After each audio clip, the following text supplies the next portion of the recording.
And we're back with another episode of the Lakers Fast Break Podcast. Gerald Glassford, how the heck are you doing? Happy International Podcast Day. I mean, they got a day for everything, I guess. It's Gerald Glassford. Thanks again for joining me right here on the Lakers Fast Break. Pop Culture Cosmos, where I cover the latest news and trends in pop culture each and every week, twice a week. That's right. 2 shows for you each and every week, wherever you get your podcasts. On the latest Pop Culture Cosmos, Josh Peterson and I talk about one battle after another, the Tokyo Game Show. We also delve into the dark side of the Marvel Cinematic Universe, like kind of attached to it in the movies I'd rather forget in Daredevil and Elektra. And then also as well, more Xbox price hikes. Yuck. That was distasteful back to back. But of course, you want to go ahead and hear us talk about it. We go ahead and do for a full hour right there for you on the Pop Culture Cosmos, wherever you get your podcasts and on radio stations worldwide. Also, as well, looking forward to seeing what the guys from the Lakerholics crew are saying about Lakers training camp, which is now underway. Go ahead and check out what they're doing today at Lakerholics.com. My good friend, Mr. Daniel Berry Sports Highlights. Yo, go ahead and check out what he's doing right there for you. And of course, Daniel Berry Sports Highlights. Like and subscribe. Make sure you like and subscribe today to his channel, my channel, and wherever you go ahead and find good Lakers YouTube channels, including Empire Jeff and the Joe Soro Experiment as well. Wanted to go ahead and give some big love as well to Alfred Esmond on Twitter, at report_court, Mr. Stone Hansen. He is alive and well. He's retweeting out some of the projects that he's a part of that are covering the draft next year. And then also my good friend Legend from I Got Next Sports Media. All these guys need some love. Go ahead and make sure you follow, subscribe, like, all that good stuff. And make sure you do the same for us. We truly need your help and support. We are tired of being like right there in podcast, YouTube, Laker mediocrity land. We want to get into the higher realm. We want to be considered one of the championship contenders. We have the best and entertaining shows in the Laker Forum. There is no one that's better. Absolutely no one. If you want bland, if you want boring, if you want okay, there's that other stuff. Those are other stuff out there. Yeah. But if you want stuff that actually is going to entertain you and inform you, well, there's no better place to do it right here. The Lakers Fast Break Podcast. And last but certainly not least, please become a member today for just $2.99 a month. I'm not hiking the prices like Xbox. It's just a $2.99 a month. And you'll get a sneak peek 24 hours ahead of time. In some cases, even more sometimes if I don't put the other videos up, of my NBA team previews. Today, you guys got to go ahead and got a chance to go ahead and check out my latest interview that I put up there for the Miami Heat team coverage by Zachary Weinberger of Clutch Points. So go ahead and check out what he has to say, because I'm not posting that to everyone else until tomorrow. But you members can get to it right now, right there for you at the Lakers Fast Break. But if you are catching up on what we're doing a little bit later on, you're not a member, you're still getting some good stuff sent out to you, because from the Atlanta Hawks through the LA Clippers to the Memphis Grizzlies, which debuted to everyone out there earlier today, we have got your NBA teams covered, and we've got all 29 other teams covered. And Mark, aka Xbox, asked me to do a Lakers one. I told him that's what we've been doing all summer long, man, is a Lakers season preview. But I'll get a reporter, somebody who writes about the Lakers. I'll do that for you as well, my friend, because we love you, and we love all of you right here at the Lakers Fast Break. Truly appreciate you joining us again. Congrats to the Dodgers winning game 1. Congrats to the Las Vegas Aces heading to the WNBA Finals on Friday. That was a thrilling game. They almost choked it pretty close on that one, as far as almost losing that to the very feisty Indiana Fever. Credit to them, because they put up a fight without all their best players. Their best player on the court one of their best players got injured in the second half, and then one of their center She fouled out, so it wasn't looking good for them. But you know what? They came close. They fought. They tried, but the Las Vegas Aces move on to the WNBA Finals against the Phoenix team. That's going to be right there for you guys if you want to check it out. The WNBA Finals starting on Friday. But Dodgers go up 1-0 as well. Congrats to them. But yes, did want to go ahead and talk about day one of Lakers training camp today. Yes, I'm telling you, Gregory, I was going to say it to the guys, but they don't want to hear me it's like a dead horse, beating a dead horse each and every time, Greg. I tell these guys on WhatsApp, Dodgers bullpen sucks. They even mentioned it, 20th in Major League Baseball is what they finished up in bullpen ERA. It's like throwing gasoline on a fire. At times, it's like going ahead to Little League and hitting off a T-ball when it concerns the Dodgers bullpen this year.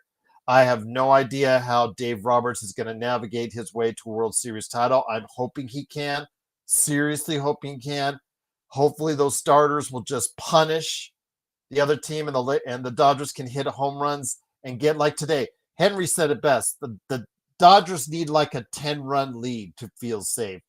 And at that time, they almost had a 10-run lead. They got an 8-run lead.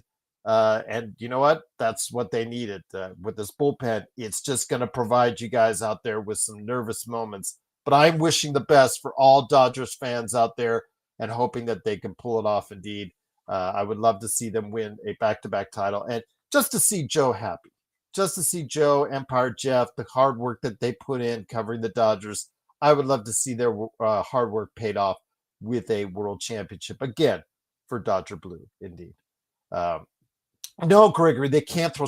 That was just awful. I just ball after ball after. They were just like missing everywhere and just walking people.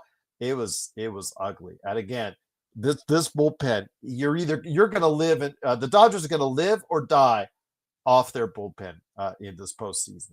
It's just as simple as that. I mean, the Yankees did, and they lost and last season. So we're going to see what happens with the Dodgers this team. Yeah, Gregory, you just got to score 10 runs every time out to win to make sure that you're going to stay ahead. But Tufso says relief pitching is so important to postseason. I don't know how they're going to. I don't know how either, Tuff. I really don't. I wish they had addressed it. I said it all season long from the get-go. Joe didn't want to hear what I had to say. Didn't want to, oh, it's just Gerald saying, I told you so. Well, you know what? I don't want to tell you I told you so. I want the Dodgers to win. So I'm hoping that they will win despite whatever really pitching have. And I hope they get through it. I really do. I hope they put enough Band-Aids on it so that they can get through it. But I don't want to be right. I really don't want to be right. And I don't want to say I told you guys so. I really don't, because I want the Dodgers to win. And I'm hoping they will. And I'll leave it at that. Padres lost, though. Yes, JSJ. Padres lost, though. But again, Dodgers, there you go. 1-0. Getting started. You know what, JSJ? Again, I've been watching the game casually for years, since around the same time. I told you I was actually, the Lakers and Dodgers were just like 1-2 right there with me. I told you my affinity for the Dodgers infield. Steve Garvey was really my favorite baseball player growing up. I still have no idea. Okay, with who they put in the Hall of Fame, you cannot give me a rational reason why they haven't put Steve Garvey in the Hall of Fame. I don't get it. You can't get it to me now. I mean, they were talking about today because Al Horford signed a contract. He signed over the weekend with the Golden State Warriors, and they're talking about Zach Lowe was about how he's a surefire Hall of Fame. I'm just like, that's where we're at. That's where we're at. Okay, all right. That's where we're at with the Hall of Fames. I mean, Stephanie McMahon, Al Horford into their Hall of Fames. There you go. I'll just leave it at that. Didn't say they deserve it. Didn't say they didn't, but it's just that's where we're at with Hall of Fames these days. Gregory says Dodgers bullpen so bad. Got starters coming out bullpen now. That's a train. Yeah, it's a chain effect when you have to bring in some starters that have to give you that have to eat some innings in the bullpen. It's just a chain effect on that, and it hurts you down the line during these middle series. So World Series, you could get away with it because you kind of truncate your starting pitching staff anyways. But yeah, we'll see what happens. If the Dodgers get out of the wild card and where they go from there. I mean, seriously, best league. I don't know why. I mean, 5 all-star appearances. I mean, he was part of the back-to-back for Florida as far as the championships there. I guess maybe you could base it off of that. I think it's one all NBA team. That constitutes, I guess, the Hall of Famer in the NBA these years. So that's fine. Again, it would be congratulations to him if that's the case. But yeah, you see where I'm at, guys. I see the point. I mean, Garvey, NL MVP, wasn't he 2-time World Series champion? He held the consecutive games record in the NL for years. Yeah, it's bitter, a little bit, but we'll leave it at that. But the Lakers did have their day one training camp, and I thought I'd get you guys up to speed. I tried to get Mark on. I tried to get some of the guys on. Joe is busy artificial turfing with SimBlades with a Y.com. He says he's really busy, and I know when he tells me and he texts me he's really busy, I believe him. I believe him, and I'm happy for him because that means business is good with SimBlades, and I really am happy for him if that's the case. Joe, yeah, I don't know when Joe's coming on. He's going to come on when he can, Gregory, but to be honest with you, he's going to be in and out because of the fact he is just so busy artificial turfing. And you know what? He has to focus on his business. And if that's the case, man, all props to him. And we'll just go from there. But, when he can, I sent out the invite. So if he can drop on, he's more than welcome to come right here on the Lakers Fast Break. But yeah, I don't know when he's coming on or when he's not because he tells me I don't know when I ask him and I let him know I'm doing a show. But hopefully he'll join us. Maybe even if all works out well tomorrow, we even do a Lakers Fast Break radio, but I don't know about that yet 100%. So we'll have to wait and see what happens tomorrow as well. But we'll see what happens. So I'm trying to give you guys some good content over the course of the week. Remember, I've got the NBA T previews as well. But day one of training camp actually brought a little bit more surprises, in my opinion. Brought some more surprises. I'll touch on that obsession thing here in a second. It's a little bit more surprises than it was in Media Day. What's up, Drip Show? Again, if you see right above me, right there, proof of the quality of what Drip Show can do for you. Please go ahead and make sure you go ahead and reach out and follow Drip Show at Drip Show Shop on Instagram and the Twitter right there for you. That way you could go ahead and take a look at what he's doing, Lakers, Dodgers later. But if you've got a special design in mind for a shirt, a hat, canvas art, or something else for your holiday gift needs, hello, holiday gifts right there, something like that. You could go ahead and hit up Drip Show Shop again on Instagram and Twitter. There you go. Thema says Garvey was my favorite Dodger. Got soft spot for Gibson or Hershiser. Yeah, great. Yeah, they were. Gibson was clutch.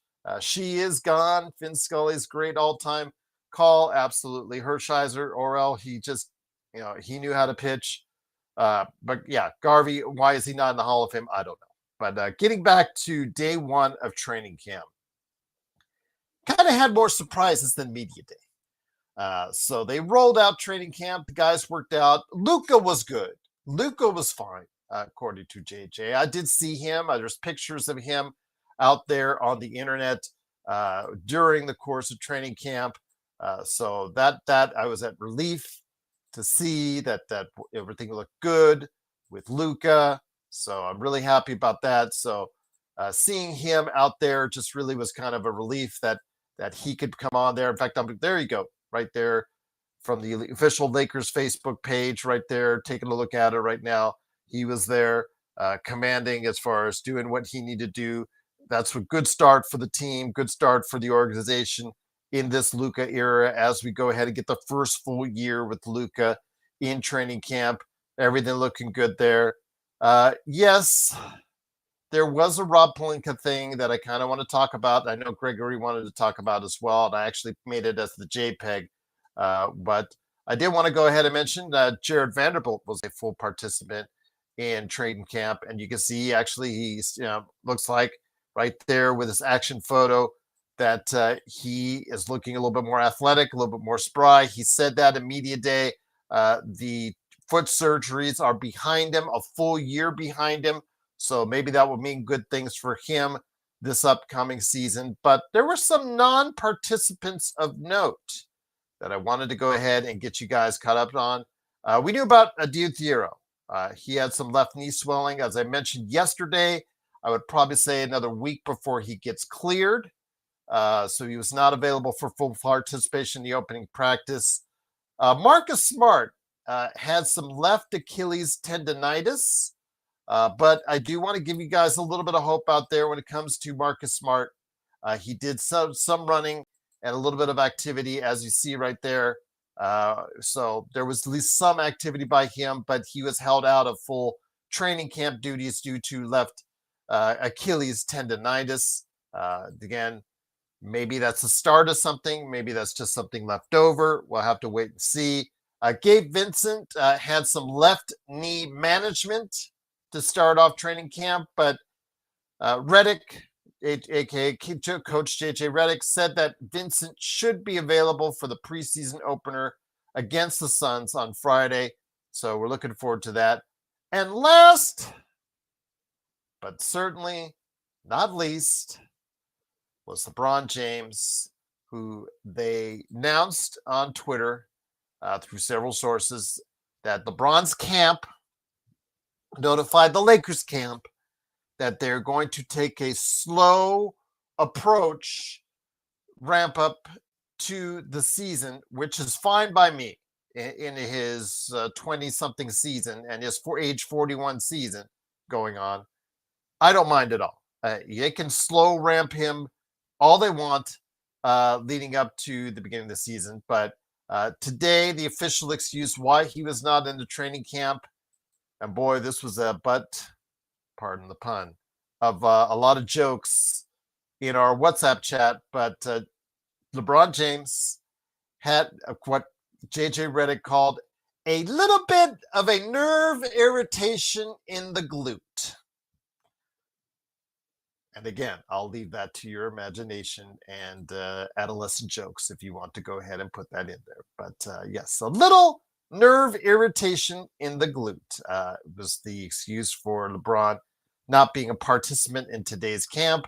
Again, LeBron's camp has consulted, according to sources, with the Lakers camp, and they are ramping him up for the season opener against Golden State, which is fine by me.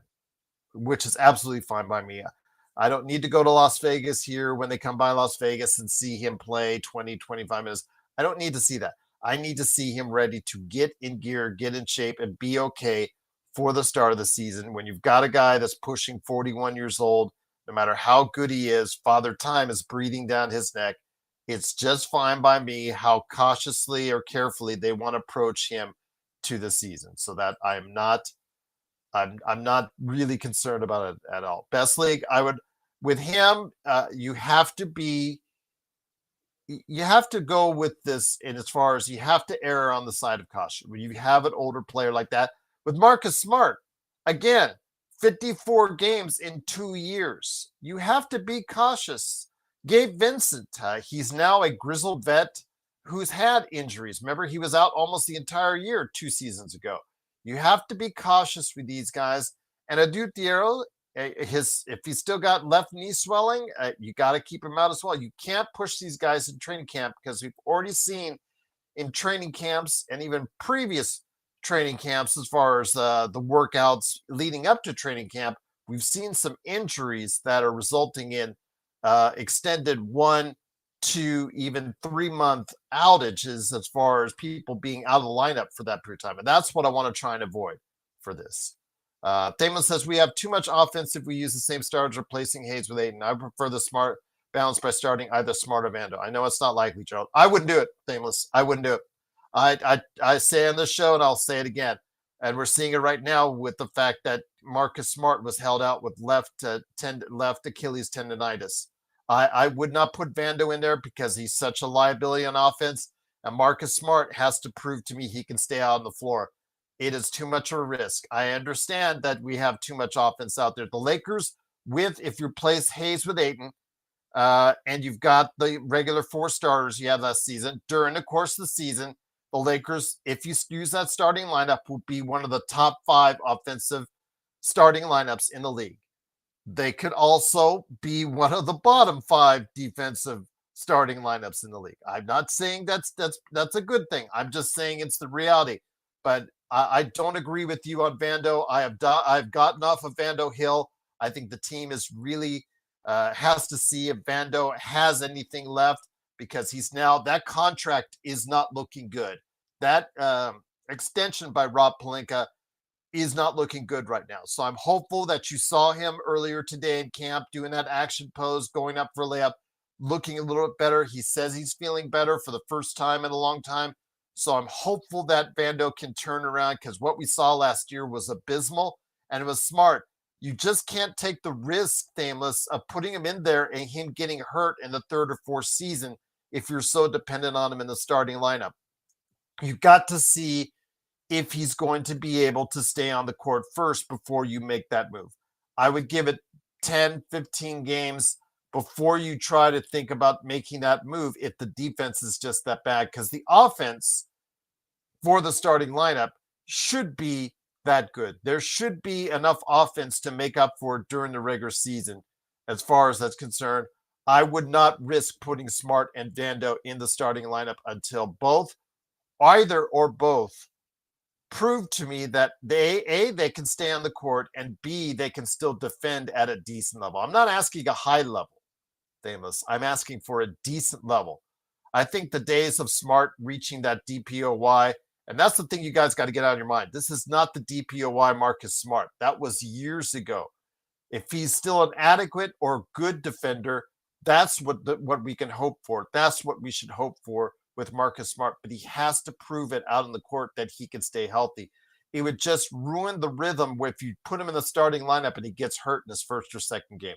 I have to see him out there on the floor first, because 54 games in 2 years, that means something. That means the NBA passes you on by if you are not a part of it, or if you're not very much a part of it.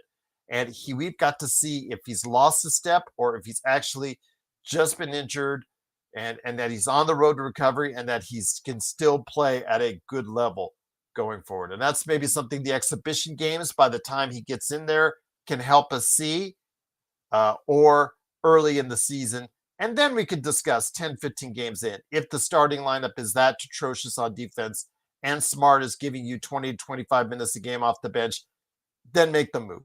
Make the move then, because you really don't want to go ahead and just break the rhythm right away, especially in ruining a contract year where you could have him shooting 40+% from 3 starting off the bat. And that's one thing I like to see work itself out.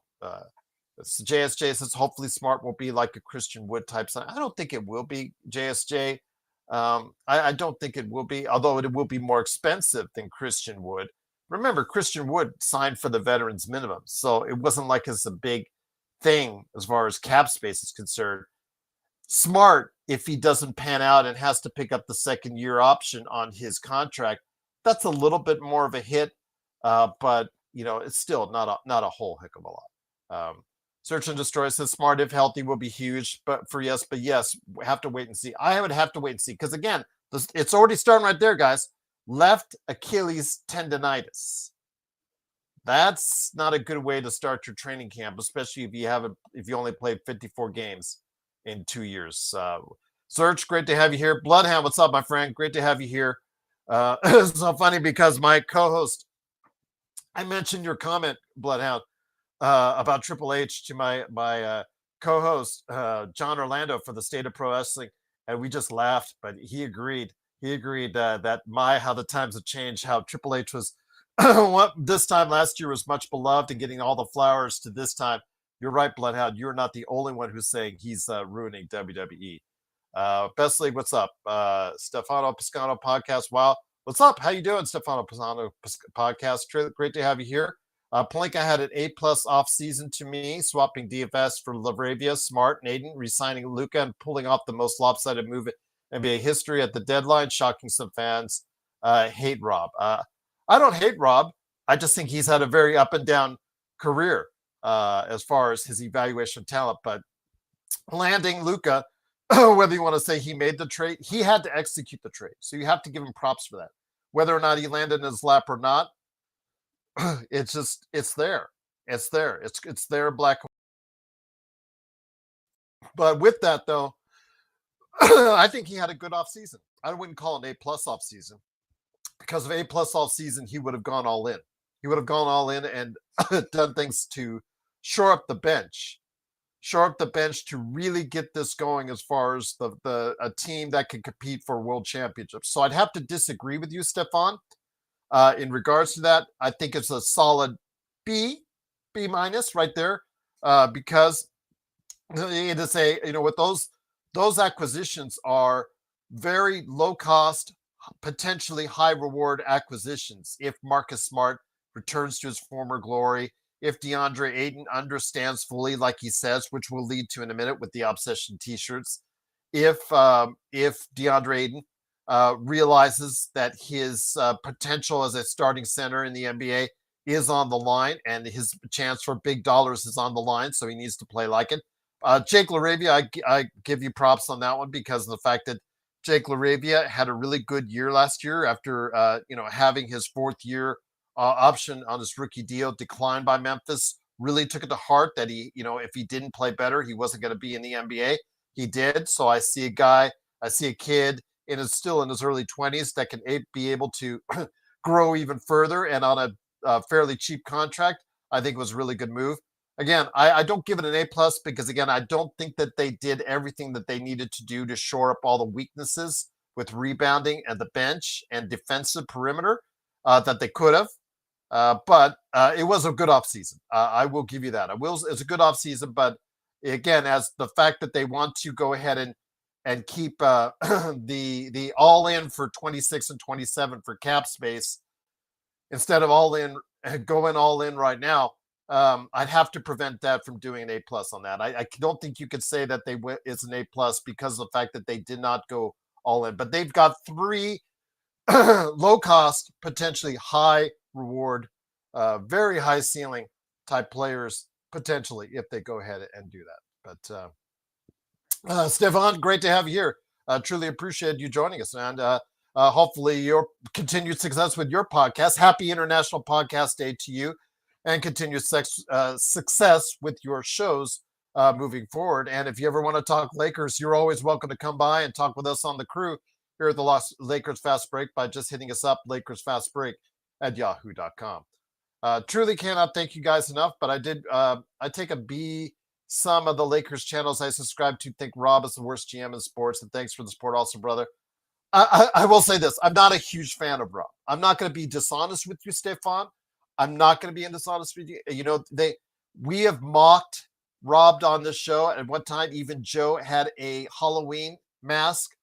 Well, he actually was just printed out on a piece of paper. But as his Halloween mask had Rob because of our hatred at Rob at that point in time. Again, it's been very up and down. For every Luka, there's been the Russell Westbrook. For every championship that he's had in 2020, like in the bubble, the moves that he made that couldn't get another title right behind it, people will point to. With Rob letting Alex Caruso walk over THT, drafting JHS, giving Vanderbilt the extension, those are faux pas. Those are things that I would say, and no GM gets everything right. Even Sam Presti, he has not gotten everything right. I mean, the 3 draft picks he gave to New York for Ousmane Dieng, obviously that hasn't panned out. So nobody gets everything right. And I'd be the first one to say it. I'm not in love with Rob. I don't think he's the worst GM in the league. I don't think he's the best GM in the league. I've stated that I think he's somewhere in the middle-ish type for me. I just think you could get better, but the thing is right now, there are not many candidates out there that you get are better, and he's proving himself with the JJ Redick extension that he's trying to keep, and also his own extension from Genie, that he's going to be there for a while, whether I think we like it or not. I think if even Mark Walter comes in there, it's looking more and more likely when Mark Walter becomes the official owner of the Los Angeles Lakers.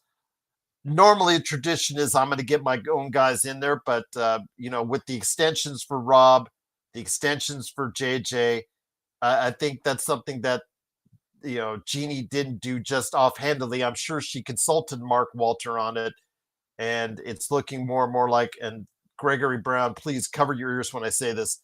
That Rob may be here for longer than you like, Greg. I know Greg hates it. Stefan, yeah, our audience is really mixed on Rob, but you know what? When you land Luka Doncic, you can make everything right, Stefan. You can make everything right with it and how you build with him going forward. And I'm hopeful for that. But I do think that the fact that your the treatment of the team in regards to LeBron, glute issues aside, and again, put your jokes in there if you want. That's up to you. I think that's fine. Fine. I have no problems them doing a slow ramp up for him, getting him to the season opener because I just want him to be okay to start the season. But if that's the case, old school football. All right, great to have you here.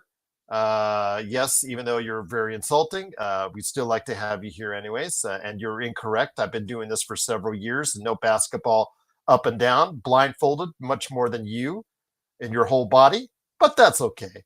We still like having you here anyways. As far as your insultingness, but that's up to you. Thamus, we have too much offense. Oh, yeah, you mentioned that. All right. I hope the acute Search and Destroy said, I hope the Adu kid pans out. That could be big for us. Athletically, he probably already jumps in there with ahead of Bronny as the most athletic guy on the team. Search once he gets his knee right. Question is his health. First off, his health. What is his health like going to be going forward? That having knees issues right off the get go for your NBA career is not how you really want to start your career. And he hasn't played a minute of real basketball either at the summer league level or in training camp level, which is a concern. So he is already behind Search from the get-go, which is as you know is hard for a rookie to go ahead and catch up with. So if he gives us anything, it would probably be halfway through the season later on this year before JJ starts to really trust him, or maybe the attrition because of injuries, or again, if the bench does not give us what we need to give us, JJ is going to be trying everybody out there at the back end of the lineup. You might see Nick Smith Jr., you might see Koloko, you might see Bronny, whether you like it or not, and you might see Adu Thiero coming out of there. And again, Adu Thiero, the concerns to me is and I noted this when we drafted him, and I spoke about this with Stone Hansen in my conversation with him. He shot under 30% from three, under 30% from three in college, which, as you know, is a shorter vantage point. So he definitely has to become more consistent as a shooter. I know he's good going to the free, but he has to become a better shooter overall in this league in order to.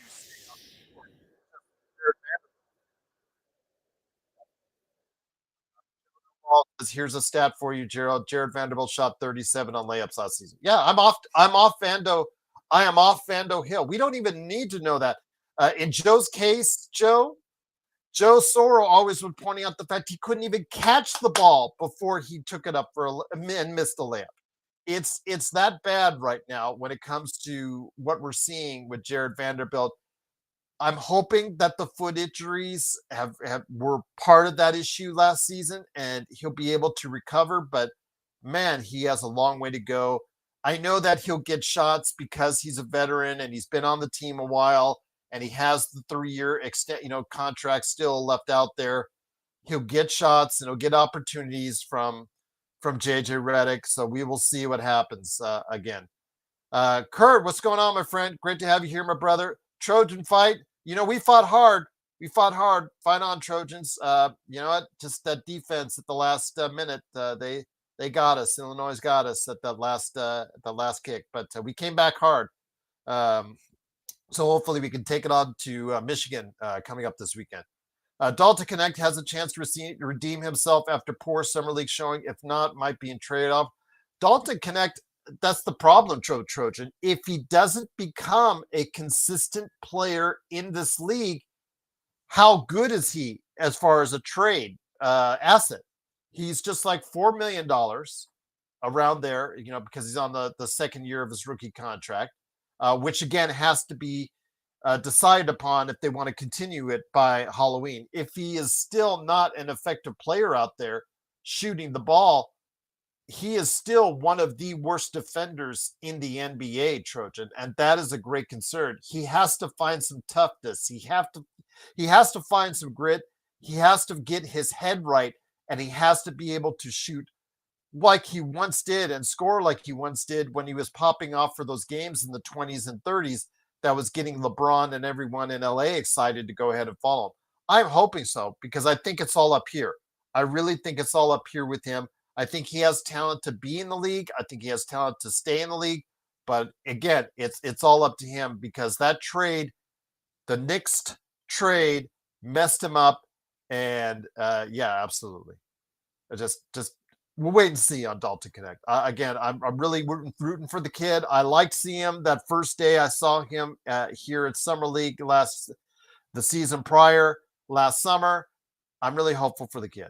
Gerald, you should bet 5,000 on Lakers winning championship to make $500,000. Heck no, because the Lakers right now are not in a position I think that should be a favorite to win CS. So they are a long shot right now to win the championship, and it is going to be based on Luka having an MVP season. If Luka is MVP of the season for the NBA, if he's the official MVP, the Lakers will be up there, and the Lakers will have a chance to win a title. But that has to happen for this to continue. Kurt Affair says, hopefully all the injured guys and LeGlute will be healthy in a week. Kurt, I think it's just, again, I don't think you will see much of him in the exhibition season or very little in the exhibition season. I think, again, as they said in the reports today on the Twitter, that you're going to go ahead and see a slow ramp up for LeBron leading up to the opening day game against Golden State, because again, as you know, it sounds like the Kawhi thing now. LeBron's camp talking to the Lakers front office about how they wanted to manage his time during the offseason. So we will see what happens. But yeah, Trayvon, you know what? Congratulations, the Aces. You know, they really wanted to give it to the Indiana Fever, give them a lot of credit. They lost a lot of players they lost main players during the season. They lost main players during that game, and they still came back and almost beat the Aces. So I'm giving them a lot of credit. The Aces, you know what? They dodged a bullet, and we'll see, and we'll find out come Las Vegas here on Friday if they can get it done. 3 times in the finals in 4 years from them. So this is old hat, and then I just wish them the success for the city of Las Vegas, which, you know, with the Raiders, the Raiders right now. Sorry, Magic and Xbox, but the Raiders right now. You know, Las Vegas kind of needs a winner right now because the Golden Knights, they're only in exhibition season right now. They lost tonight, but they're only in exhibition season. But that's a long way to go for their season right now. But yes, we'll see what happens. But Las Vegas is always popping with some good stuff. That's the one thing. If you live here in Vegas, there's always something going on each and every week. Raiders will overcome. Wow. I hope so, Serge. But you got to tell Geno Smith to stop throwing to the other team. He's completing as many passes to the other team as he is his own team. That's a scary proposition. Trojan Fight says, when did the A's start playing in Vegas? I think it's 28. I could be wrong in that, Trojan, but I think it's 2028. If you go by there right now, it's where the Tropicana Hotel used to be. There's still just, you know, not much there right now. But again, it's going to build slowly. I think 2028 is the target date for that, if I'm not mistaken. But nobody here in the city is really excited for it. I mean, it's going to be like the Raiders. I mean, I don't know if you saw the Raiders Vegas game with Spiro Ditas, who again, I don't know how you guys feel out there, but he should be the Lakers announcer to this day. But the Lakers didn't keep him because he wanted to do his stuff with CBS, and they didn't. And man, he is one of the best there is. Spiro was on the call for the Las Vegas Raiders and the Chicago Bears, and he was talking about, and you can see it, 50-50. 50-50 was the crowd. I went to 3 games last year, and it was either 70-30, the other team, 60-40, or 50-50. Actually, I'm sorry, the Falcons were like 40% Falcons fans. It was slightly a majority for the Raiders fans, but that was, it's just hilarious because it's a transient town, a transient team, a transient city. You can put all that in there like Joe does, but because it's an easy place to fly into. Flights are still relatively comparatively inexpensive compared to other cities, like Atlanta. It's a hub. Atlanta and Las Vegas are hubs for the East and West Coast. It's really easy to fly in, fly out. Lots of flights going in and out. It's easy for people of other friends of other teams to really come in and watch the Raiders because there's always tickets to be had. Stefan says, I actually have a bet on your Raiders this week, 6.5 against the Colts Raiders. Good luck, Stefan. Good luck. Because Geno, I think he leads the NFL in interceptions. I'll just leave it at that. Interceptions right now are a little bit of a bugaboo for Geno. He didn't use at all his top wide receiver, his 2 top wide receivers, and Brock Bowers. How do you not find Brock Bowers 10 times a game? I do not know. I seriously do not know. But yes, great. I hope you guys do, because Sean, I hate to see Xbox and Sean get roasted live by Vari, aka Sports Baby, in the chat we do. But they do. They were so mad when they lost the game this weekend. So I'll just leave it at that. But I just wanted to go ahead and get you guys updated for today in regards to day 1 in training camp. I also wanted to mention before we head out that the situation for at least one of the I don't think Grimes got solved yet, but he has to be solved within the next 24 hours. I do know that the Jonathan Kuminga deal, as far as that's concerned, that was taken care of today. Jonathan Kuminga, he did not take the qualifying hour. He did take the 2-year, I think it's around 46 million. I'm going to go ahead and find out. I think it's 46 or 45. I think it's 45. Oh, it'd be 22.5 million for this upcoming season, and gets 26 next season on the team option. So he did acquiesce to the team option, which was a key sticking point in their negotiations between the 2 and 3 years. They're trying that it should make him easier to trade once he becomes eligible in January. Make a note of that, guys. He becomes eligible in January for trade. But Kuminga's salary will be $22.5 million for this upcoming season. That's why they were able to add on Seth Curry earlier today onto the roster for Golden State and add him on. If he'd been any more expensive, they would have not been able to add on Seth Curry, and that wouldn't have made the Curry family really happy at all. So, yes, it looks like it did work out. I bet he's not going to be the happiest camper, though, after what happened. It was pretty sticky. It was pretty contentious. This is not the deal that he wanted. It's not the deal that he liked, but I guess the first year, $22.5 million was something that he wanted. More than the $8 million. In the end, it was just about more money that first year, and we'll see what happens there. But again, it's a team option on the second year for $26 million. So it's, I believe, a $48.5 million total as far as that's concerned, 2-year deal. But the second year is a team option, so that's going to be something very interesting to see how this plays out as far as that's concerned. So I'm looking forward to seeing how this plays out. I just caught the damn Aussies comment that you made, Serge. There you go. But great to have you guys here. Looking forward to hearing what you have to say in the comments. Was this something good for Golden State? I mean, I don't think he's still going to be happy heading into training camp tomorrow for Golden State Warriors. I still think this is still a bitter situation. I don't think he lasts the season in Golden State. I think they move on from him. And I really think that it's going to be something where he's going to be looking for a deal elsewhere. I know there was an issue about the birds' rights, retaining the birds' rights as well. So yeah, that's going to be a concern. Current affair, they're like the Lakers and they're like Houston. They're up against the second tax apron. They needed to sign him. I mentioned this yesterday, I believe. They needed to sign him to something like 23 million for this year in order for them to sign another player on a veterans minimum and get them into camp. So that's what they did. They signed him at 22 and a half for this upcoming season. 26 is the team option for next year, but they were allowed to do that and get Seth Curry in there. And again, like the Lakers, like Houston, and like other teams, they are rubbing up against that second tax apron. So they now have to play cap gymnastics for anything that they do moving forward. But it'll be interesting to see. Yes, we have a lot of holes, fam. Search. Yeah, we still do. And that's Stephon. All respect to him because he really likes that offseason. And again, these were good, low risk, high reward moves by the Lakers. And I give Rob credit. You have to give Rob credit for that.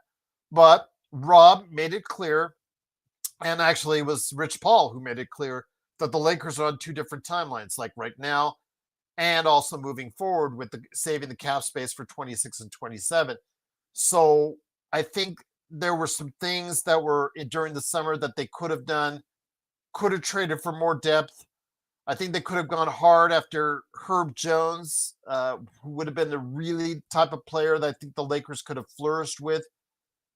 They could have danced with that and seen what they got out with New Orleans before they signed. New Orleans signed him to a contract extension, so he's probably there for a while, along with Trey Murphy. Those two players I would have loved to have on the Lakers, but again, it wasn't to be.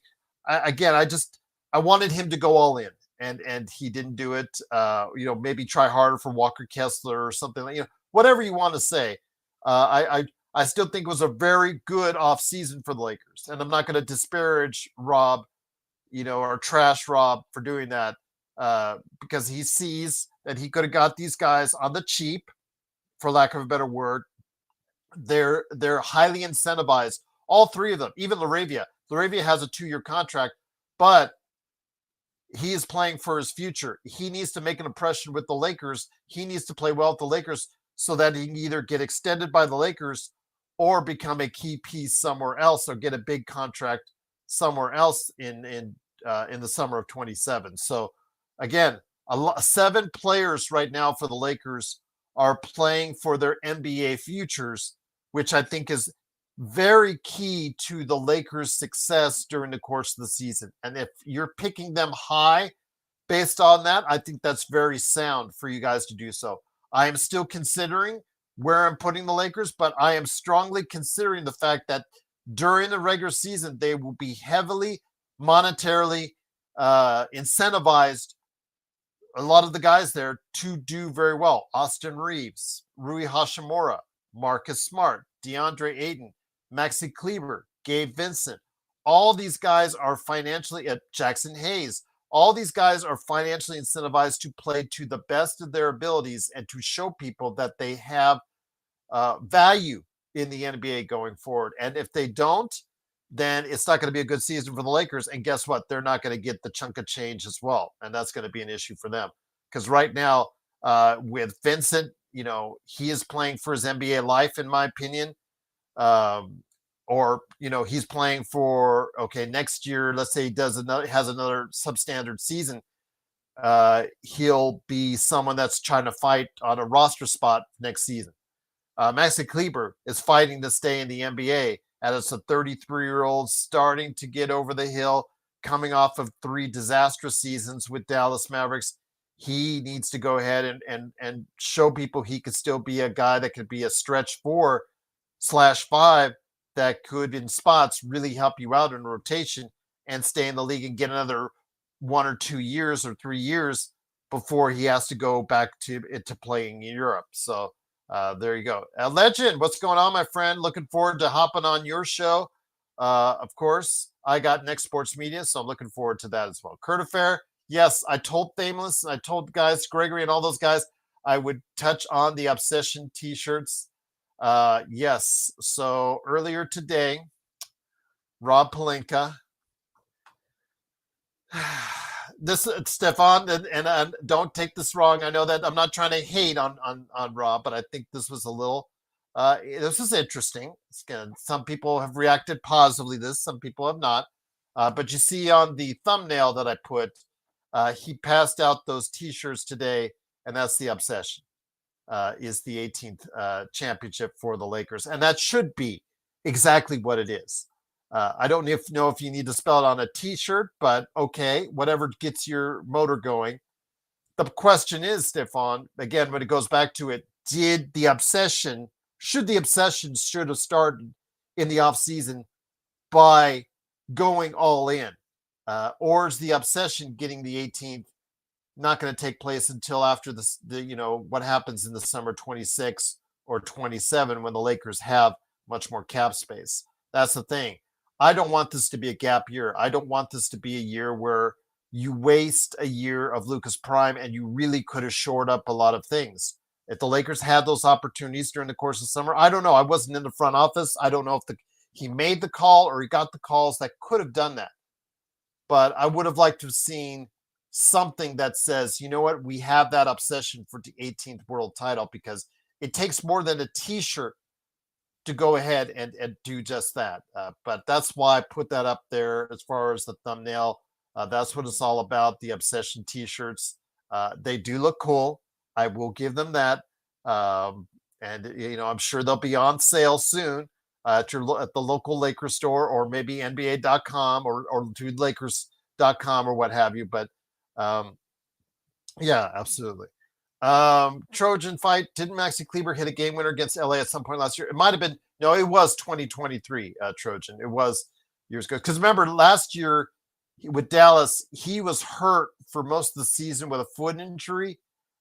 He started off the season really poor, got injured, and then he was injured. He was the filler. He was the salary filler in the Luka trade, or essentially a throw-in. For that matter, let's just call it what it is. He was the throw-in in that trade with Luka on that. Legend 350, great to have you here. I got to get you back on the program, Legend 350, but I'm grateful that I have the opportunity in the coming days to go ahead and appear on yours to talk sports. Looking forward to it indeed. That is, again, I got an Sports Media. There you go. He gave out Obsession Cologne.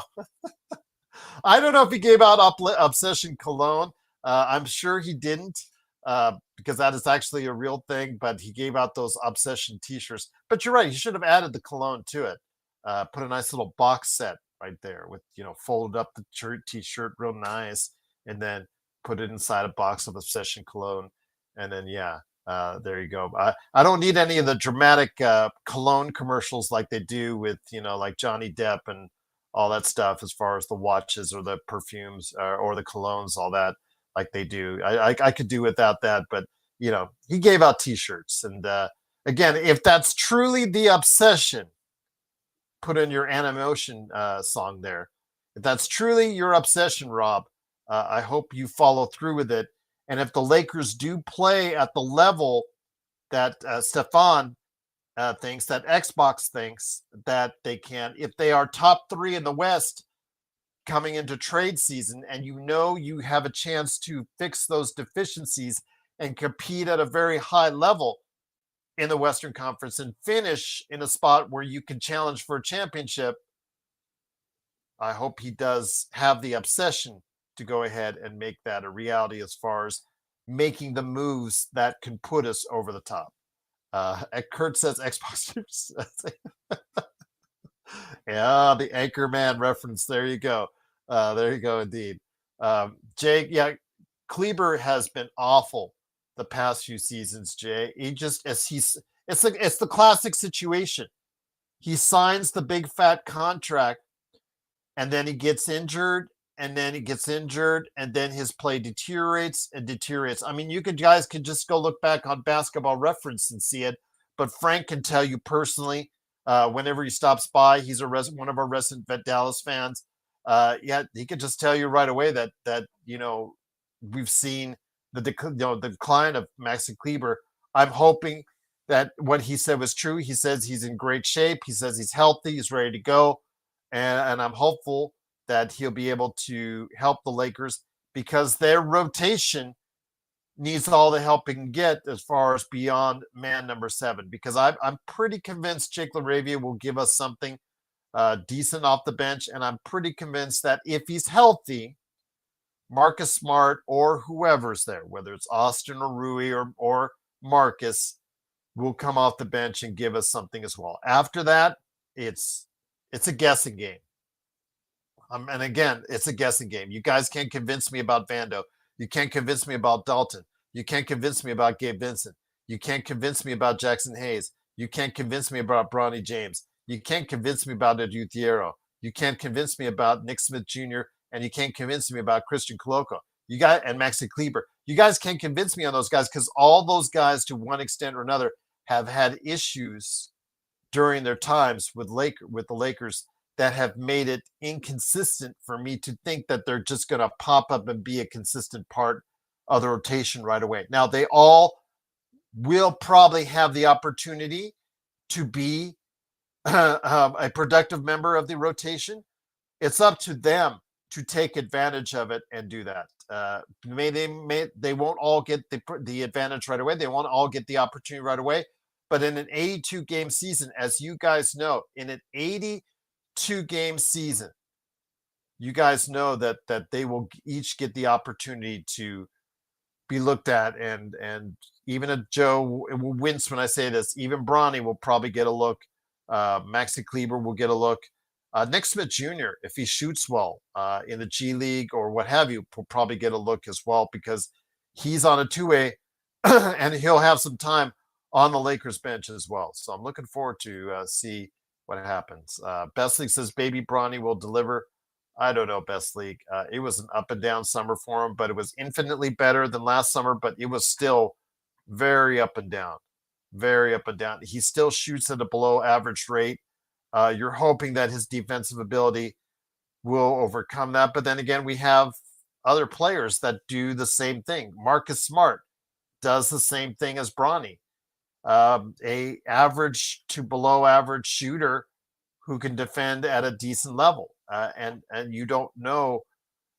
I mean, if he gets hurt, then obviously that moves Bronny up. If Vanderbilt gets hurt, that obviously moves Bronny up for that type of positional need. But yeah, I think he'll get each and every one of those guys will get a look at some point in time during the season. But yeah, Serge, I mean, it's the reality. It's the reality. For me, there has to be a lot of convincing beyond man number 7 because they've all let us down. All of them, each and every one of them, except for Nick Smith Jr. Well, Nick Smith Jr. let Charlotte down. They let Charlotte down, in regards to, he's a first draft round. Even though he's a late first rounder, he's still a first round draft bust to them. So he'll have to wait and see what he can give the team, but he might pan out to be the best of these guys that I mentioned, the best of the afterthoughts, because he can have that ability. I mean, he shot 43% from 3 in limited action in his first year. If he can get anywhere close to that type of shooter and scorer coming off the bench, now, mind you, he's not a great defender at all, but still, if he can get that type of offense coming off the bench, that would be infinitely helpful to the Lakers this season.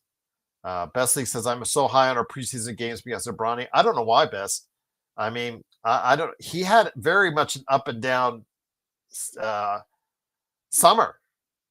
I mean, do you remember the 8 turnovers he had in one game in Summer League when they put him at point guard? So you can't put him at point guard at the NBA because if he makes 8 turnovers in one game as the point guard there, yeah, and I pointed out during the summer that I think he shot 30, 32, 33, which is a vast improvement. 33, 32, 33% from 3, which is a vast improvement over what we saw the previous season. I mean, that's obviously a step up. He'll get a shot. He'll get a chance. I just don't know if he's ready for it. That we'll have to wait and see if that was the case. But yeah, all about Luka. Xbox. Luka, for all the things I said, Luka was good. according to JJ. And obviously that is the key on how good Luka is.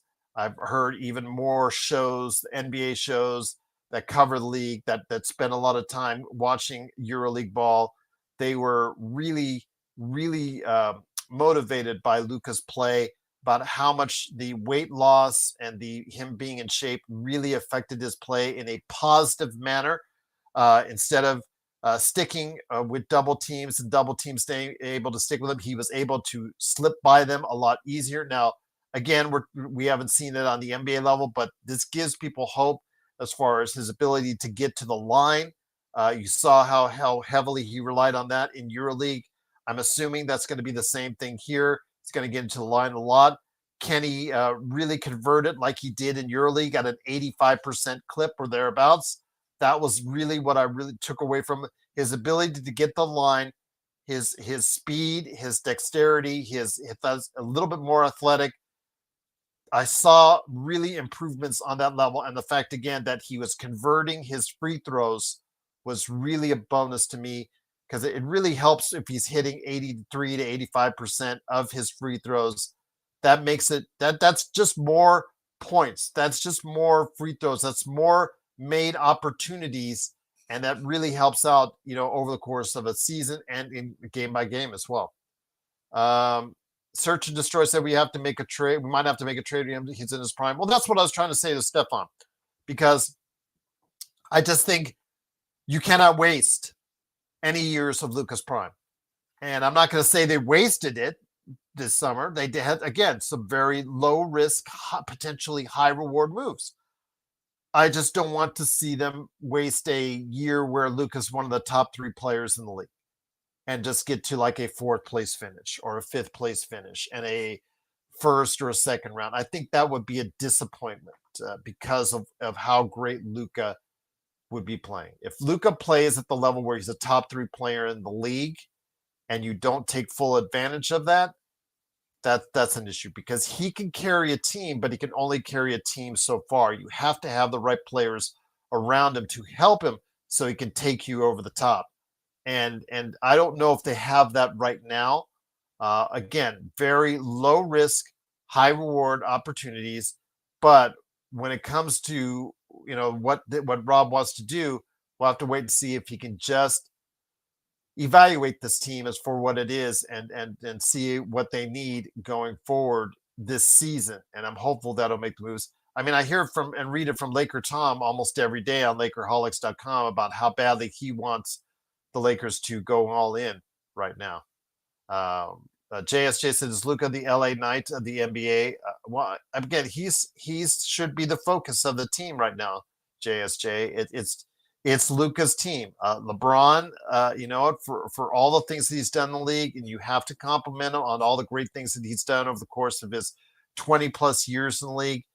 But at this point in time, if you're ramping up him up slowly, if you're going to, I don't want to say baby him, but take care of him as far as watch his minutes, watch, because he's going to want to play 35, 37 minutes. But if you want to watch the back-to-backs, watch him games, make sure he may not play back-to-backs, or he may only play some back-to-backs, or what is his health like, or if he's getting a little sore, more tired than normal, you're going to sit him down.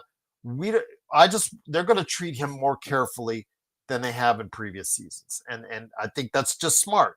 That's not the way, I know that a lot of people out there are going to like it, but again, we're dealing with a guy who has the athletic ability, who's doing things in his 40s no one ever in the NBA has done. That's one thing. Whether you hate LeBron, you love LeBron, whether you think LeBron's the greatest like John does, or you don't like Joe and I do, he is doing things at the age of 40 plus that no one has ever done. Don't give me Jordan even, because Jordan did not look like anywhere near the Jordan when he was playing with Washington. He was a back to the basket player. He wasn't the most efficient. LeBron, efficiency wise and playing wise, has outclassed him there. Again, nobody in the history of this league, but he is still 41, and you have to approach it in a careful fashion. So we will wait and see how this works out. But search on that funny. So there you go. Of course, from Kurt Affair. I sent Sith Joe energy around you, Kurt Affair. There you go. Sith Joe, indeed. Again, I put out, as always, the invite to Joe, but I know he's busy doing his Sin Blaze things, artificial turf things. He told me that he's going to be very busy. Business is really good for him right now. And I think we all should be happy for him, despite our trashing him all the time. In fact, I had a great listener out there. You put in a comment. Truly appreciate the comment that you sent in. And then he made the mention that his favorite comment of all time was Joe Sorrow. And so big shout out to you for saying that. It was great to read your comment and the fact that you love the show. And it was just truly appreciated by me. And again, you guys, I'm just trying to get you out content out there as best I can. And I'm looking forward to a great season. I'm hoping to get John on tomorrow night. I'm hoping to get Magic Man. Yes, there is life with Magic Man, Sean Grice. And I'm looking forward to getting him back on the show. He's had some technical difficulties and some life things going on as well. He's been a very busy guy with his own work. So I look forward to getting him back on the show as well. But I will try to get my good friend John Costa on tomorrow night, whether we get into doing a Lakers Fast Break Radio or not. I don't know if we are, because we may not have Joe. If we don't have Joe, I'm not sure I want to do a full 3 hours, but we'll wait and see. But I will get something for you guys, hopefully tomorrow night as well. Yes, he is doing well. Magic. We did hear from Magic Man today. He seemed in good spirits, Kurt. He's back in good graces with everyone, as far as we're back in good graces with him, which is always a good thing. And I just wish him all the success and love in the world, because he truly is a great guy. And I know I will be talking to him soon. And you never know. The Toronto Raptors are nearing the end of the team reviews, and you never know who might want to go ahead and live in the Toronto area that might want to talk about them. So I'll just say that. Indeed. JY says LeBron being 40 is an excuse. We should look at LeBron as a max player, since that's what he's getting paid. I see your point, JY, that he's getting the 50 some odd million a year. But the human body is the human body. I don't know, whether he's making 50 million or 20 million or 100 million.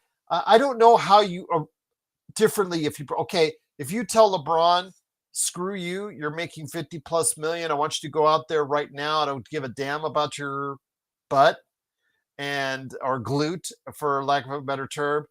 And just go out there and hit the practice floor and be ready for the exhibition games and tear it up. If you don't treat that carefully and he blows an Achilles, or he has a knee injury and his career's over, then it will not look good. Best. The Lakers cannot win in this situation. Best. They cannot win. If they push him too hard, push him too fast, push him too soon, they're going to say why are you doing that to this guy in his 41-year age season? And if he gets injured, it's going to blow up in your face. And if you don't, and you treat it carefully, and you approach it a little bit more slowly and surely, especially in the front part of the season, and you ramp it up from there, then you're going to say you're babying him too much. You just can't win. I'm going to err on the side of caution when it comes to LeBron, because again, no one at this age has the ability to do the things that he can do on this court. I mean, even his detractors have to admit that. His biggest detractors have to admit that. So in doing that, I don't want to go ahead and push the needle too fast on that. Search and Destroy, truly appreciate your help, your modding, all the mods out there. Cannot thank you enough. Kurt, Xbox, SB, everyone out there that's a mod. Truly appreciate you being part of what our great community is here at the Lakers Fast Break. And thank you so much for the super chat. He says, great show, fam. Cannot thank you enough for doing that. JY says, half of Lakers fans don't care if LeBron stays or goes, honestly. You're right, JY. But he's here now, and he is sucking up 50 million of the cap. but he's also, even at this age, if he's playing well, you and I both know he's still good for a guy. How many guys out there can still get you 22? I'm going to say 22, 5-5.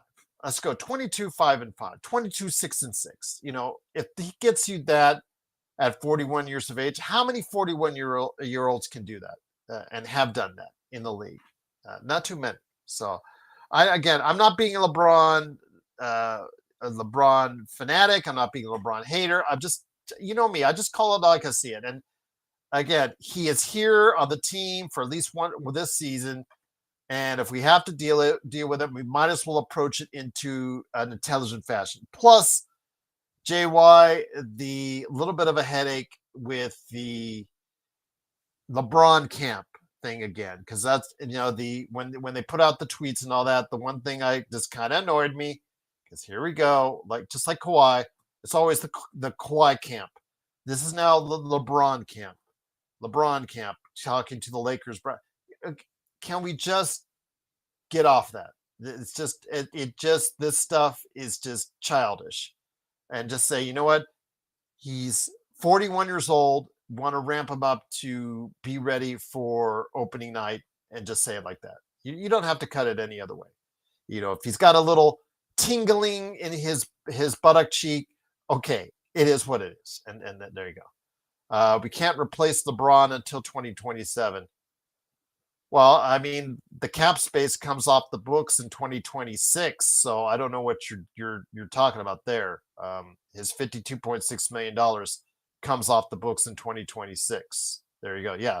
So we can't, unless he wants to be traded. If this all goes to crap and he wants to be traded by the end of the season, then there you go. But yeah, we have to deal with the LeBron issues till the end of the season. And JY, I can sense your frustration, and I can very much empathize with it, and I understand it. And you see it on Joe when every time he's here, he just wants to move on from the LeBron era. And you know what? He's saying all the right things at media day. The Lakers have said all the right things at media day. We'll see how long it stays the right things going forward. But again, as a 41-year-old, they're going to be erring on the side of caution.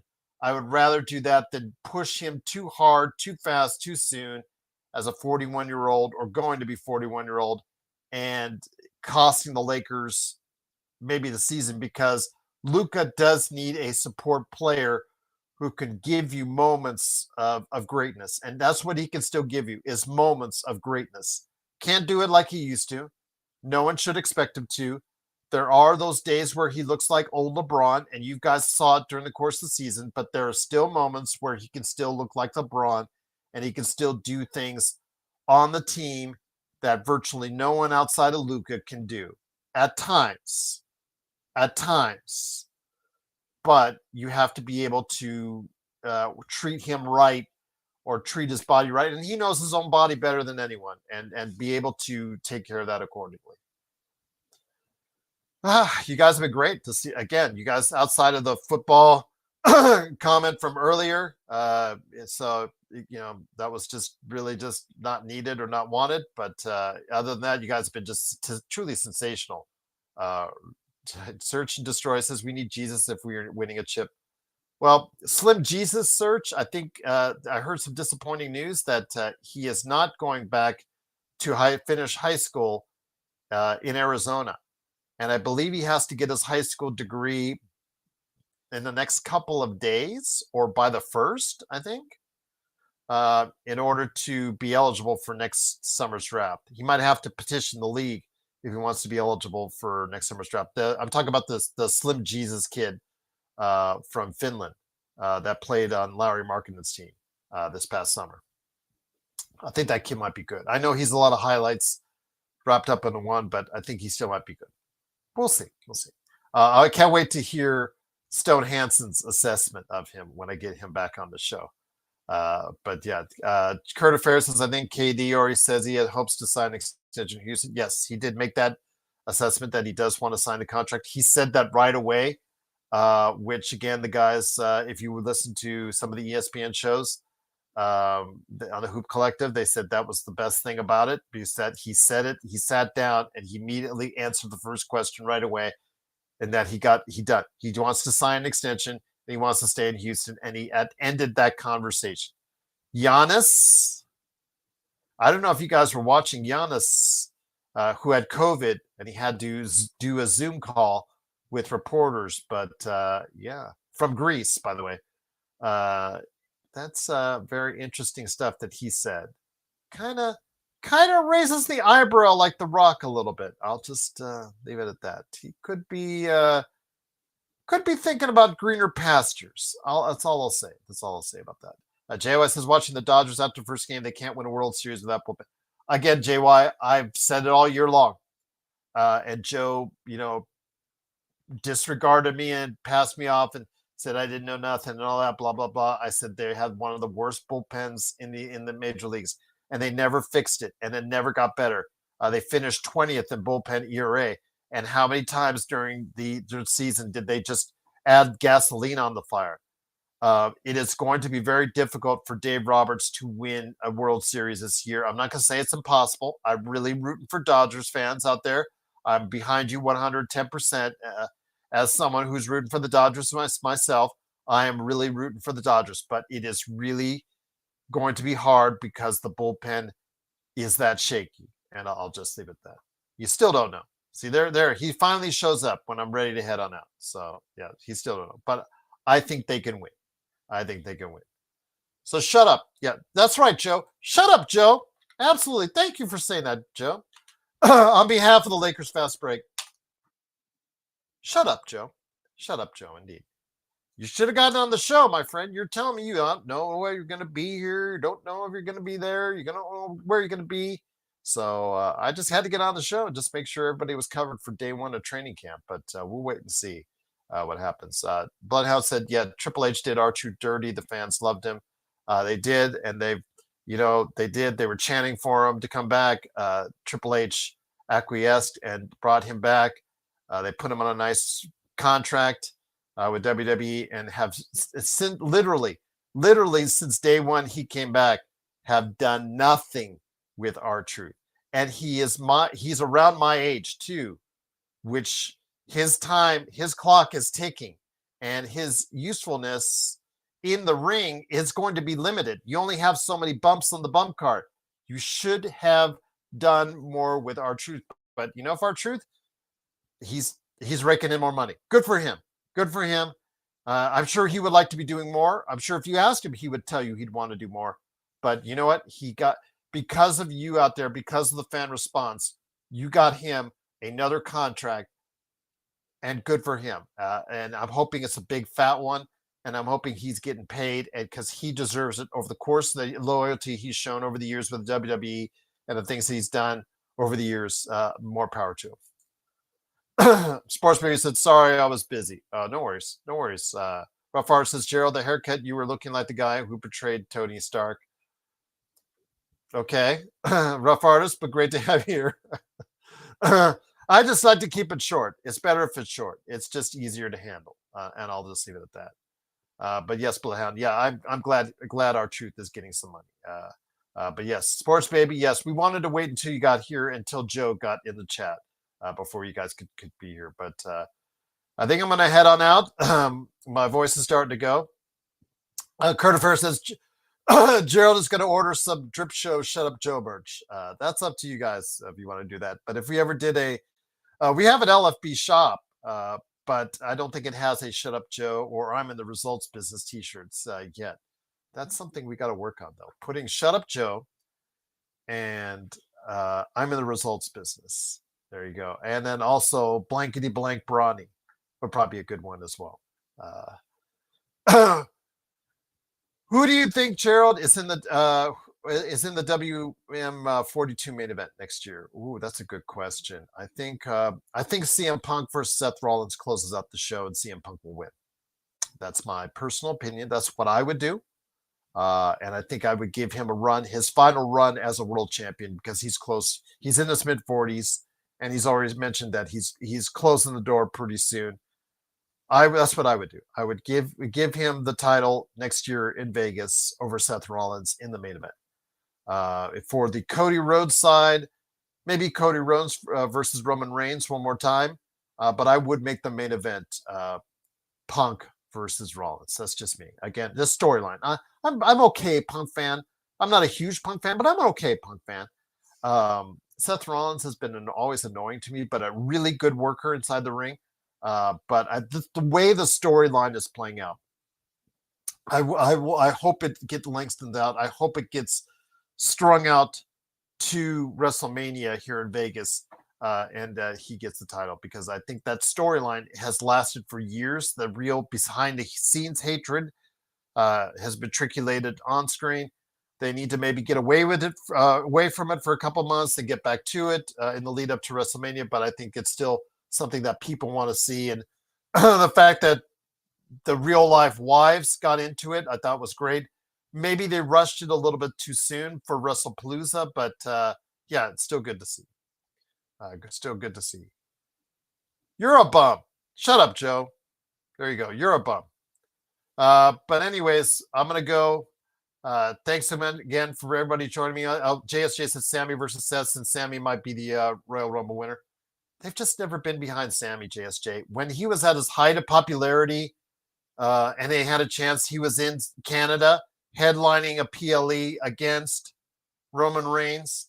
They should have had him win that title and carry it for a month and given it right back to Roman Reigns the next month, but they didn't do it. They didn't do it. He got beaten in Canada at the height of his popularity. That was it. That was his chance. LA Knight, same thing. LA Knight was at the height of his popularity, and they cut him off of the knees right there. They'll give it to Uso, and then they took it away from Uso. That's again just some of the things that they've done. I've not been agree with on, but yeah, there you go. I'll just leave it at that. That's another story for another day. But Xbox says show us way better without SB. Xbox over SB. SB will tell you over Xbox. Yes, those guys fight all day long. It's death, taxes, and those two fighting. That's how I get through my day. That's what 3 things you can count on right there for you. But again, great to be here. Again, thank you so much for being a part of what we're doing. Don't forget that I have also the NBA team previews. The next one coming down the line that will be open up for you is the Miami Heat. That's going to be with Zachary Weinberger. That's coming for everyone tomorrow. If you're a member, you can watch it right now. Milwaukee Bucks is next on the list with Alex Kirschbaum. Can't wait to show you that one. That was a great interview as well. Then we got the Minnesota Timberwolves. Got a couple interviews there over a couple days. Then the New Orleans Pelicans, and then the Knicks coming up here in the next few days. So look forward to that.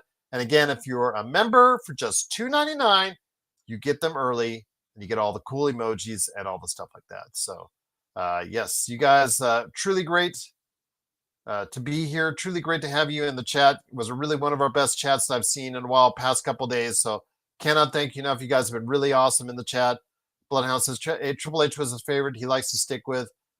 He does. Yeah, every booker has their favorites that they will always promote, whether it's in their best or worst interest. They'll always. It's a natural human tendency, Bloodhound, to have their favorites. But the thing is, the best bookers, the best guys, creative guys, will understand their favorites and when to get off their favorites and go with what's best for business. And I'll just leave it at that. Kurt Fair said, bring back the 1-2-3 Kid. I think he does still independent shows under his real name, Sean Waltman. But yeah, I think that ship has sailed for the most part. But he can still do the Bronco Buster from what I remember. Bloodhound says, who is doing the Buffalo Braves preview, Gerald? Ha ha. Ha ha. That's a good one. That's right up the alley of Kurt Affair right there. Cincinnati Royals up next. Vince Russo at his peak was a great booker. Oh, I don't know about that, Bloodhound. I mean, again, he should get some credit for his Crash TV.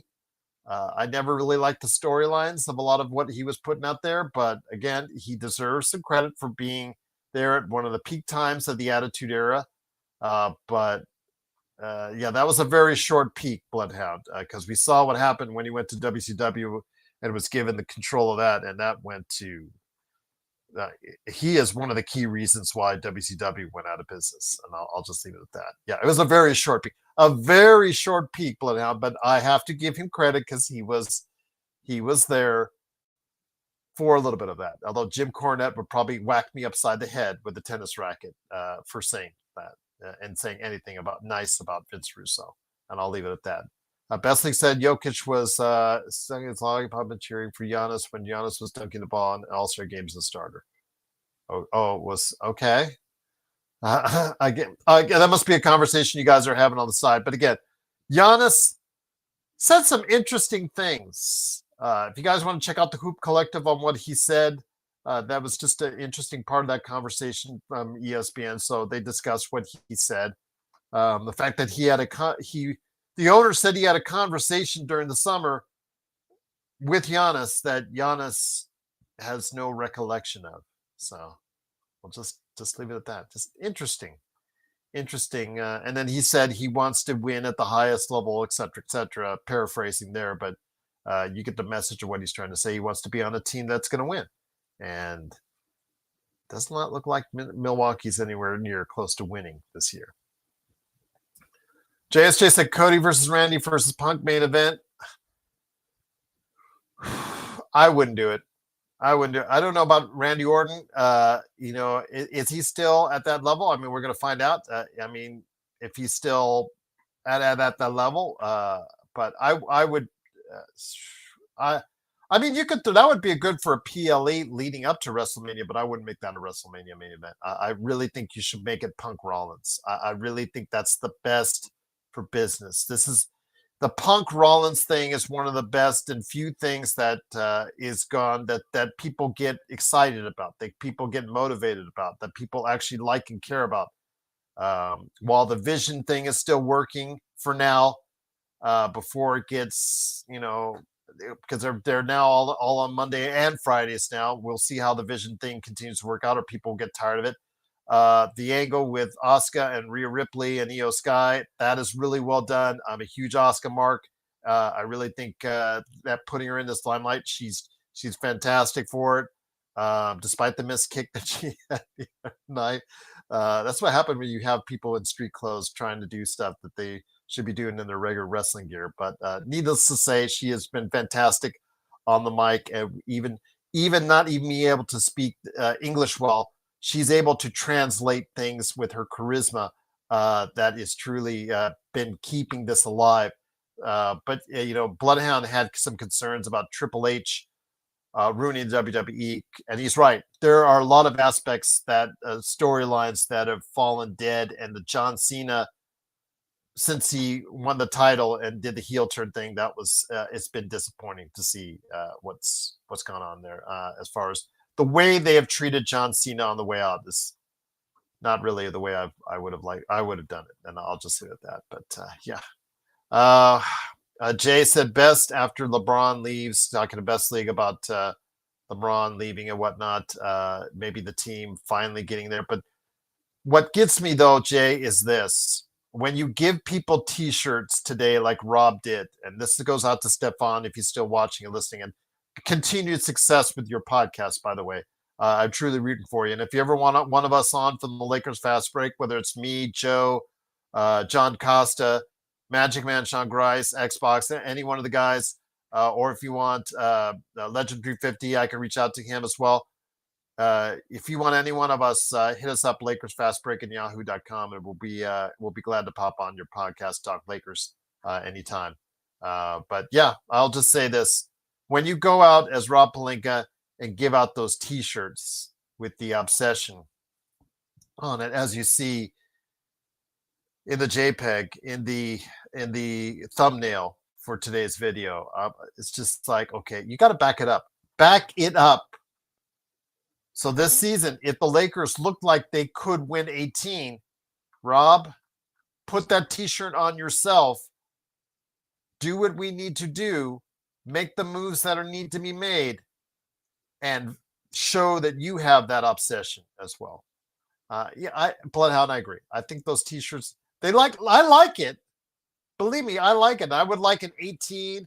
I was thinking about approaching Drip Show sometime and saying how much she would charge for a Lord of the Rings, and then having, the whole bunch of rings. Because I have one. I don't know if you see me. Sometimes I have one with an NBA shirt, Lakers shirt with rings on it from the list of their many titles. I'm trying to see. I'm trying to think if I ever get a Lord of the Rings T-shirt with the Lakers motif, or Lakers saying combining two of my loves, Lord of the Rings and the Lakers. I was thinking about hitting him up as far as what he charges for that. So I'm gonna have to go ahead and hit up Drip Show Shop on Twitter and Instagram for something like that, because I may just do that. But yeah, the T-shirt was corny. I think that was corny. I think you do that if you really think you have a team that can win a championship today. And I don't know if in El Segundo, if they go up and you ask them man to man in El Segundo in the front office, if we go upstairs, you talk to the office, close the door. If you can ask them, are you ready? Do you think you can win a championship today? Eye to eye. Do you think you have a championship roster today that can support Luka Doncic, that can support LeBron James? So that's what I want to see. Kurt Affair says Xbox has been obsessed with 18 for a while. Oh, Kurt Affair. Oh, you got Xbox good on that one. Oh, there you go. There. The Clipper ones are worse, JS. Clippers, it shouldn't be obsession. It should be, with their T-shirt, their T-shirts should say Pablo Torre found out about the Clippers. That's what it should say. That's the T-shirt for their year. Pablo Torre found out about the Clippers. Or we aspire, or we have aspiration to do more in Clipperland. There you go. Aspiration, indeed. Get it? Aspiration. All right. That was, I'll leave you that. But it is, of course, Gerald Glasser. Thanks again for watching. What was the nasty?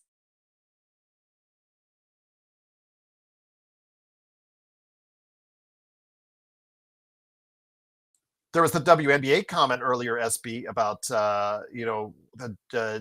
the player, I think was for the Minnesota Lynx. She went off on the WNBA commissioner. So yeah, I'm back now. Something happened there, but yeah, the WNBA commissioner was put on fire. As far as the what was comments what were made. She was gaslit quite a bit by the league, because a lot of the players supported what the Minnesota Lynx player said about how bad of a commissioner the WNBA commissioner was. So yeah, that I don't know about the one about the NFL. I honestly don't know about that one, but yeah, Bad Bunny is going to be the halftime show, and that's creating a lot of interest one way or the other. Creating one way interest one way. Again, that's a political issue, and I don't want to get into it. But yeah, Bad Bunny. I think he was the best part of Happy Gilmore 2. I really didn't like Happy Gilmore 2, but I thought Bad Bunny was the best part about it. And I'll leave it at that. But yeah, great conversation. Cannot thank you enough for stopping by. I'll see if I can get John tomorrow night. I'll see if I can get Magic Man here in the not too distant future. Xbox, stop walking Surfer's Paradise and get back on the show, man. That's what we need you here for as well. We need your sparkling wit and humor to come back on the show. Your great sense of Aussie timing to get back on the show. Got to put you back on stage to get you back on here. Joe, again, when he's not busy, I know will come by the show, but he's too busy doing Joe things and doing hit and run insults in the comments. And that's pretty much what he does. Who is Bad Bunny? Bad Bunny is a Latino rapper and one of the most successful rappers on the planet. He is currently on a world tour. He was just selected by the NFL to be the halftime entertainment after it was heavily rumored that Taylor Swift turned the NFL down. You can make of that of what you will, but Bad Bunny will be the halftime entertainment for the NFL Super Bowl, which, again, as a marketing tool to someone who is extremely popular to Hispanic contingent, South America, the rap community. And again, I think he is, if you watched him, he is actually pretty good. And JSJ, I think you could vouch for this. A Bloodhound, I think you could vouch for this. He's actually pretty good in his limited times that he's been in the ring in WWE as well. And the fact that I think he did the best job of anybody in a horrible Happy Gilmore 2 movie tells you what you need to know. I thought he was the best of anyone that performed out there. Yes, he's from Puerto Rico. That's correct. He's Puerto Rican, but just to the community out there, Spanish speaking community out there, he is literally one of the top performers on the planet to them. And I think it's a good get as far as from reaching that community standpoint. Now, whether you talk about whatever controversy stuff like that, that's up to you. But as which has been a fancy word to say lately in society, business decision. Again, if you're trying to reach that community, then that is probably one of the top individuals you'd want to get for reaching a new community like that, or reaching a growing community like that to the NFL, if that makes sense. Again, and I'll just leave it at that. Again, if you want to hate it, you hate it. If you want to like it, you like it. That's up to you. Sports Baby says they should have got Xbox to perform in the halftime show. What would you do? Walk around the field, staring at all the lovely young cheerleaders out there? Sports Baby? I don't know if that'd be really entertaining, but Xbox would sure enjoy it. That's for sure. JSJ said Bad Bunny versus Jelly Roll should be the main event. You never know. If it's WrestleMania 43, the Saudis, what the Saudis want, the Saudis get. They wanted Electronic Arts. They got Electronic Arts. And I'll just leave it at that. Walk around with his watch counting steps. Yep, there you go. You know what? Credit and big shout out to Xbox, man. He puts in 30,000 steps a day. I am lucky to get 10 to 15 on a given day. So I have mad props to my friend Xbox. He does great. That's the weakest comments I heard today. Gross to say he's from the entire community. Again, to you, Joe. Shut up, Joe. Indeed. All right, it is Gerald Glassford. Thanks so much again for joining us. I will try to be back tomorrow. I'll see if I can get a sidekick. We could talk about the early results from training camp. I know that Joe will be focused on LeBron's glute. So maybe we'll focus for Joe on LeBron's glute, because I know Joe likes talking about LeBron's glute.